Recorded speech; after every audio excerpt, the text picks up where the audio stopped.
मूर्तिजापूर तालुक्यातील साखरी गावात 11 नोव्हेंबर रोजी दुपारी 3:30 वाजताच्या दरम्यान एका फार्म हाऊसमध्ये 2 अजगर साप आढळल्यानं परिसरात एकच खळबळ उडाली।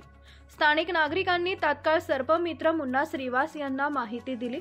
क्षणाचाही विलंब न लावता श्रीवास घटनास्थळी पोहोचले आणि जवळपास 5 फूट लांबीचे 2 अजगर साप काळजीपूर्वक पकडून सुरक्षितपणे जंगलात सोडले। त्यांच्या या तत्पर आणि धाडसी कार्यामुळे दोन्ही अजगरांना नवसंजीवन मिळाले आहे।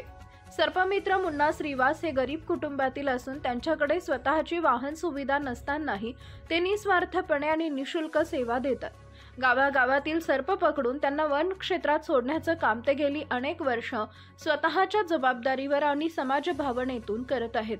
स्थानिक नागरिकांनी श्रीवास यांच्या समाजसेवेचं कौतुक करत अशा जीवदायी कार्यासाठी त्यांच्या दारशुरानं त्यांना 1-2 चाकी वाहनांची व्यवस्था करून दिली पाहिजे अशी मागणी नागरिक करत आहेत।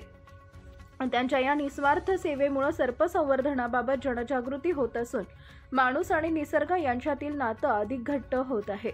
इंडिया न्यूज R7 उपसंपादक Mohammad Ridwan Siddiqui. Subscribe now and press the bell icon. Never miss an update.